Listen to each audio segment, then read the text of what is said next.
Students, स्वागत है आप सभी का एक बार फिर से एक्सीलेंट क्लासेस में। और यहाँ आज मैं लेके आई हूँ क्लास 9th के लिए मैथ्स का जो लाइंस एंड एंगल चैप्टर है उसके सॉल्यूशंस, क्योंकि बच्चों को इस चैप्टर में काफी प्रॉब्लम्स होती है। और जैसा कि मेरे क्लास में भी बच्चों ने बताया मुझे कि उन्हें प्रॉब्लम्स आ रही हैं, तो उसको सॉल्व करने के लिए हम क्या कर रहे हैं, सॉल्यूशन लेके आई हूँ मैं। तो चलिए 6.1 से शुरू करते हैं, ठीक है। क्वेश्चन नंबर 1 क्या कह रहा है, तो देखो एक फिगर गिवन है हमारे पास, और ये फिगर क्या कह रहा है कि line A B and C D intersect at O point, okay. If AOC plus angle BOE equals to 70 degree and BOD equals to 40 degree, find BOE and reflex angle COE। क्या मतलब है इन सब चीजों का, है ना। तो सबसे पहले ये समझ लो, एंगल लाइन ए बी और सी डी इंटरसेक्ट करते हैं। इंटरसेक्टिंग लाइन पढ़ा होगा इंट्रोडक्शन में। इंटरसेक्टिंग का मतलब क्या होता है, दो ऐसी लाइनें जो एक दूसरे को एक पॉइंट पे काट के जाती हुई हो, कट करके जाती है ना, उसे ही हम इंटरसेक्टिंग लाइन कहते हैं। और उसके बाद क्या गिवन है, ये जो एंगल AOC है और ये BOE है, इनका सम है 70 डिग्री। और एक और कंडीशन दी हुई है कि जो DOB है या BOE है ना, इसकी वैल्यू 40 डिग्री गिवन है। ये हमें 40 डिग्री गिवन है, तो BOE फाइंड करना है, मींस ये फाइंड करना है हमें। And reflex angle COE find करना है। इस चीज को ध्यान में रखना है। तो देखो इसे हम दो तरीके से फाइंड कर सकते हैं। वैसे किसी भी क्वेश्चन को करोगे तो उसके लिए डिफरेंट काइंड्स ऑफ सॉल्यूशंस होते हैं, तो जो समझ में आए, जो आसान लगे उसे ही फॉलो करो, राइट। तो फर्स्टली हम क्या देखते हैं, देखो जैसे ही ये कहा गया है AB और CD इंटरसेक्टिंग लाइन है।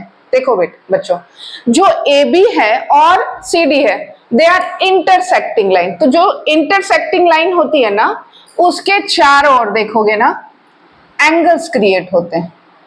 क्या क्रिएट होते हैं, एंगल्स क्रिएट होते हैं, एंगल बनते हैं। तो जब ये एंगल बनते हैं तो इसे हम कहते हैं वर्टिकली अपोजिट एंगल्स। क्या कहते हैं, वर्टिकली अपोजिट एंगल्स। और ये एंगल आपस में बराबर होते हैं, इनकी वैल्यू इक्वल होती है। जो फर्स्ट की वैल्यू होगी वही सेकंड की, जो थर्ड की होगी वही फोर्थ की होगी। तो नाउ देखो यहाँ पर ये रहा हमारे पास AB और ये रहा CD। तो आप क्या देख रहे हो, क्या ये वर्टिकली अपोजिट एंगल बना रहे हैं? यस। तो हम पहले ही यहां पे लिखेंगे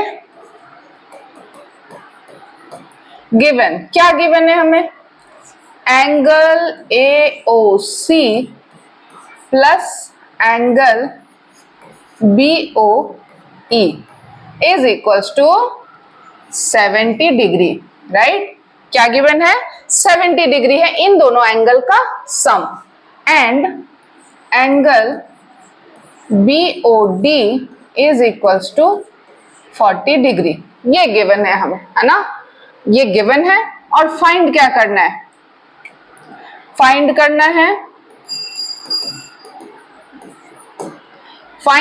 करना है हमें, फाइंड करना है angle BOE and reflex angle COE, ठीक। ये हमें फाइंड करना है।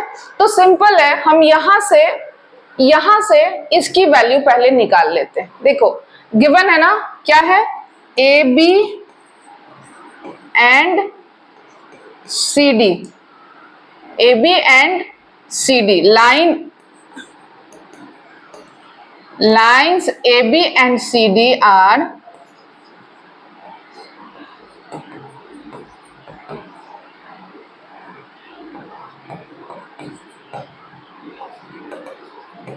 इंटरसेक्टिंग, है ना, intersecting lines. Hence angle AOC is equals to angle BOD। सही है ना बच्चों। क्यों, रीजन क्या लिखेंगे आप यहां पे,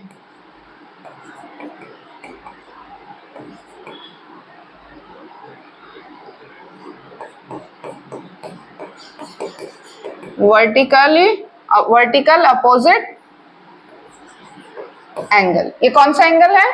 देखो यहाँ पर वर्टिकल अपोजिट एंगल ऐसे बना रहे हैं ना, ये वाले और ये वाले एंगल, ठीक, ये दोनों है वर्टिकल अपोजिट एंगल। तो वर्टिकल अपोजिट एंगल इक्वल है। अब यहाँ देखो ये गिवन है और हमें इसकी वैल्यू फाइंड करनी है। ये देखो फाइंड करनी है ना, तो हम क्या करेंगे, angle AOC plus angle BOE is equals to 70 degree given है ना, राइट। तो angle BOE is equals to 70 degree minus इसकी वैल्यू क्या गिवन है हमें, 40 डिग्री। तो 40 माइनस कर देंगे, सो वी गॉट 30 डिग्री। तो हमारे पास जो इसकी वैल्यू आई वो 30 डिग्री आ गई। आसान है इसे फाइंड करना, कुछ भी नहीं करना, लाइन इंटरसेक्टिंग है ये बताना है और वर्टिकली अपोजिट एंगल्स को एक साथ लिखना है। देन ये गिवन ही है कि इसको प्लस करो और इसे माइनस कर दोगे तो हमें ये एंगल मिल जाता है, ठीक है। नाउ हमें रिफ्लेक्स एंगल फाइंड करना है। तो नाउ हमें रिफ्लेक्स एंगल फाइंड करना है। तो बच्चे रिफ्लेक्स एंगल किसको बोलते हैं पहले तो ये समझना होगा। रिफ्लेक्स एंगल में क्या होता है, देखो एक पॉइंट के अराउंड जो एंगल होता है टोटल वो कितना होता है, 360 डिग्री होता है, राइट। कितना होता है, एक पॉइंट के अराउंड जो एंगल होता है वो टोटल 360 डिग्री होता है। जब भी रिफ्लेक्स फाइंड करने बोला जाता है तो जिस एंगल का नाम दिया हो, सपोज करो कि आपको अभी फाइनली हमें ये एंगल फाइंड करने के लिए बोला गया है कि इसका रिफ्लेक्स बताओ, तो इसका रिफ्लेक्स ना ये सारा हो जाएगा, इसका रिफ्लेक्स ये सारा हो जाएगा, ये निकाल देना है हमें। अब तो ध्यान से देखो, इसको क्या करना है, निकालना है हमें। तो इन सब को हटाना होगा तो ये मिलेगा इसका रिफ्लेक्स। तो इसे ही हटा देंगे, जैसे ये एक टुकड़ा है और इसमें से आपको ये टुकड़ा बाहर कर देना है, इसको क्या कर देना, निकाल लेना है, like this, okay, like this. अब यहां से इसको निकाल दिया ना तो ये इसका रिफ्लेक्स एंगल है। बात समझ में आ रही है? इसका मतलब क्या हो गया कि हम इसको कैसे फाइंड कर सकते हैं, गिवन एंगल को 360 में से माइनस करके, गिवन एंगल को 360 में से माइनस कर देंगे। तो बच्चे गिवन एंगल के लिए हमें पहले तो उस एंगल की वैल्यू पता होनी चाहिए। जब भी आपको रिफ्लेक्स एंगल फाइंड करने बोला जाए तो आपको रिफ्लेक्स एंगल की वैल्यू पता होनी चाहिए। तो देखो COE निकालने के लिए देखो ये क्या बना रहे हैं, ये लीनियर पेयर बना रहे हैं। ये क्या बना रहे हैं, लीनियर पेयर बना रहे हैं। तो जब भी देखोगे angle AOC plus angle COE plus angle BOE is equals to 180 degree. ये लीनियर पेयर बना रहे हैं, आपको ब्रैकेट में यहां पर लिखना है।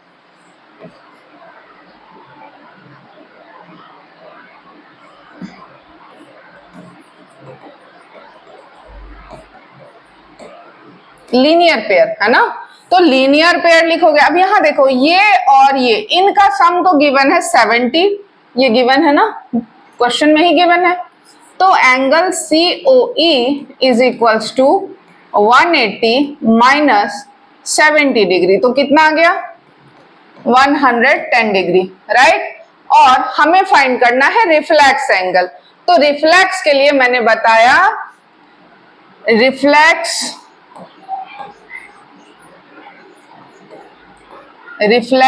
Angle COE is equals to 360 minus 110 is equals to 250 degree, 250 degree. तो हमें जो फाइंड करना था वो ये दो चीजें थी और ये हमने फाइंड कर लिया है। यहां पर कोई कंफ्यूजन की नीड नहीं है, कंफ्यूज होने की कोई जरूरत नहीं है। बहुत ही आसान शब्दों में बताऊं, बहुत ही आसान है ये इसे बनाना। अगर आप चाहो तो इसे लीनियर पेयर वाले रूल से भी फाइंड कर सकते हो। लीनियर पेयर का रूल मतलब ये ले आओ फिर इसे ले आओ फिर इसे लाओ, जो जैसे समझ में आए वैसे ही बनाना है। मैंने अभी अभी बताया आपको, जो मेथड समझ में आता है वैसे ही बनाओ, कोई कंडीशन गिवन नहीं है कि आपको इसी मेथड से सॉल्व करनी है, बट जो अप्लाई करना होता है ना, वो जो हमने पढ़ रखा है रूल, तो उसके अकॉर्डिंग अगर आप बनाते हो तो that is good for your marks gaining, right. तो यहां हमने इसे बना लिया। ओके, सो चलते हैं नेक्स्ट क्वेश्चन की तरफ। In figure 6.14, line XY and MN intersect at O if angle POY is 90 degree and A to B is equals to 2:3, find C। अब यहाँ पर थोड़ा फास्ट हो गया क्या? नहीं नहीं नहीं, आराम से ही पढ़ा रही हूँ। ये रहा XY और ये रहा MN, ये इंटरसेक्टिंग लाइन अगेन आ गई। अभी प्रीवियस क्वेश्चन में हमने इंटरसेक्टिंग लाइन देखा था, यहां भी हम देख रहे हैं इंटरसेक्टिंग लाइन, है ना। और ये गिवन है 90 डिग्री एंड इन दोनों एंगल का रेशियो गिवन है बच्चे। तो यहां पर C फाइंड करना है हमें, वैल्यू ऑफ C फाइंड करना है। तो कैसे फाइंड कर सकते हैं C की वैल्यू? तो सिंपल है, देखो MN लाइन है, ये गिवन है, MN लाइन है, ये गिवन है, तो ये लीनियर पेयर बना रहा है, ये लीनियर पेयर बना रहा है। तो दोनों में से किसी एक को भी अगर हम 180 में से माइनस कर देते हैं तो हमें आंसर मिल जाएगा, बट उसके लिए दोनों की वैल्यू भी तो होनी चाहिए। होनी चाहिए नहीं होनी चाहिए? बिना वैल्यू के क्या माइनस करोगे? ABC माइनस करोगे, 180 minus B equals to C। तो पहले B की वैल्यू फाइंड कर लेते हैं। ओके, तो देखो बड़े ध्यान से देखना, ये भी तो लीनियर पेयर बना रहे हैं, ये स्ट्रेट लाइन है ना। तो क्या है लीनियर पेयर का रूल? क्या है? Angle POY plus A plus B is equals to 180 degree होगा क्या? 180 डिग्री होता है ना।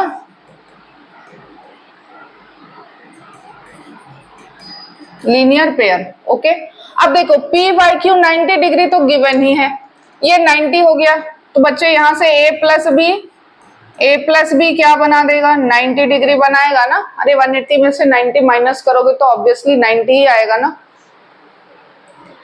इतने बुद्धू बच्चे तो नहीं हो आप लोग। ये आ गया हमारे पास A plus B is equal to 90 degree. अब AB की वैल्यू हम फाइंड कर लेते हैं। कैसे फाइंड करेंगे? तो देखो रेशियो गिवन है हमारे पास, ठीक। तो क्या करते हैं,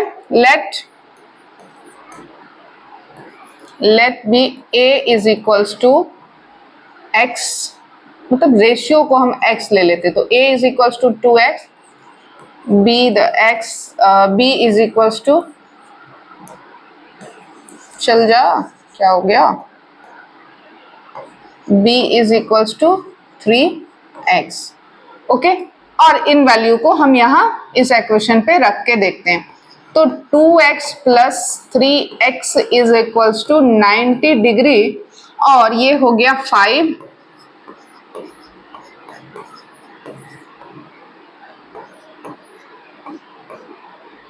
एटीन होगा क्या? x की वैल्यू 90 को 5 से डिवाइड कर दिया भाई, आसान सा कैलकुलेशन है। ये भी लिखना पड़ेगा क्या? ये 5 को यहाँ 90 को 5 से डिवाइड कर दिया है, यहाँ मल्टीप्लाई हो रहा है, इधर डिवाइड हो जा रहा है। क्यों परेशान हो जाते हो? 18 कहाँ से आ गया? यहीं से आया है, मंगल ग्रह से नहीं आया है, ठीक है। ये आ गई हमारे पास x की वैल्यू। तो a इज इक्वल्स टू क्या है हमारे पास? 2x। तो x की वैल्यू तो अब आ गई ना, तो इसको मल्टीप्लाई कर दो। टेबल नहीं आता? 18 का टेबल आता है या नहीं आता है? होमवर्क, उसे याद करना है। 54 डिग्री। तो अब देखो ये आ गई हमारे पास ए बी की वैल्यू, ये हमने फाइंड कर ली, राइट। अब आपके पास ए और बी की वैल्यू है, ये 36 और ये 54। अब बताओ बच्चों, शुरू में बताया था ना मैंने, ये लीनियर पेयर है, तो क्या सी की वैल्यू नहीं फाइंड कर सकते? B plus C is equals to 180 degree. क्यों? Linear pair, linear pair.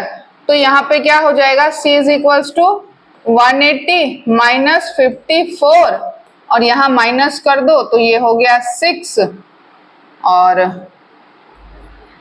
126 degree क्या आ गया हमारे पास, एंगल C की वैल्यू। तो यही फाइंड करना था। और देखो मैंने कहा था ना बहुत आसान है, इसको फाइंड करना बहुत आसान है। यहाँ इंटरसेक्टिंग लाइंस गिवन है, कह रहा है लाइन है और ये इंटरसेक्टिंग है गिवन है। अब देखो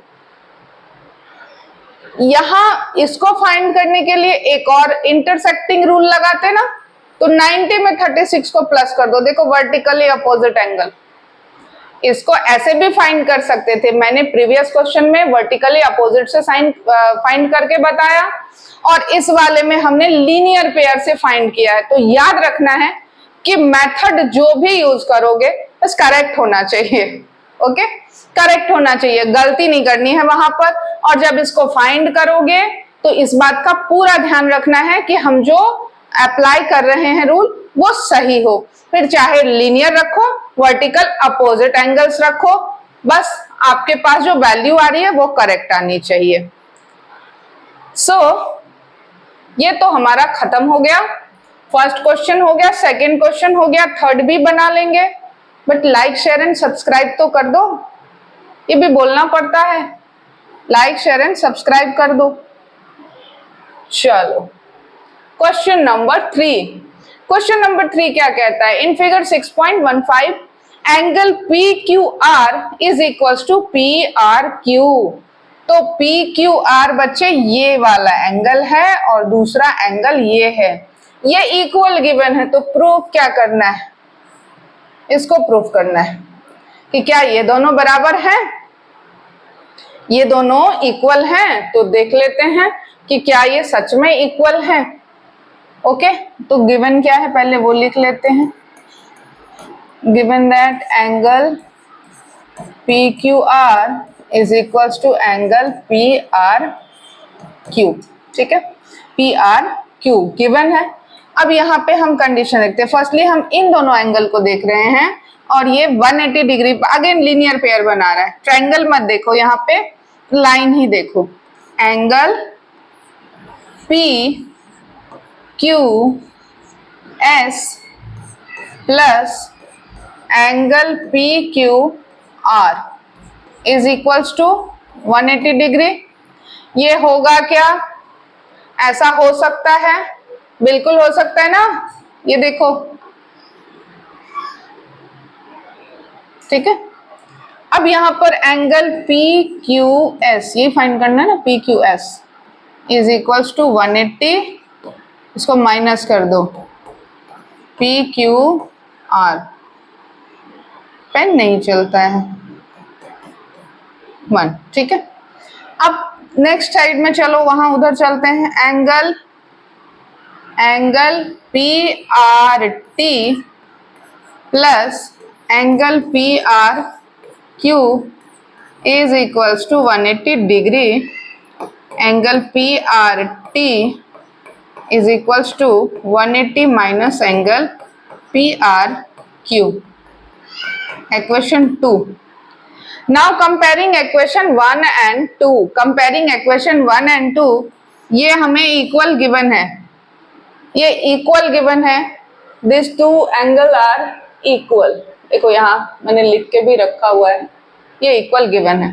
तो अगर इसे रिप्लेस कर देते हो तो ये वैल्यू सेम आ जाएगी, मतलब इसकी वैल्यू ये है और इसकी वैल्यू ये, और ये दोनों सेम है। तो इसे अगर मैं यहाँ भी PQR ही लिख दूं तो सेम होगा, और अगर ये इनकी वैल्यूज इक्वल है तो ये भी इक्वल होंगे ना। Hence angle PQR is equals to angle PRT proved. अच्छा, bye. Like share and subscribe करें बच्चों चैनल को, और ये करना जरूरी है।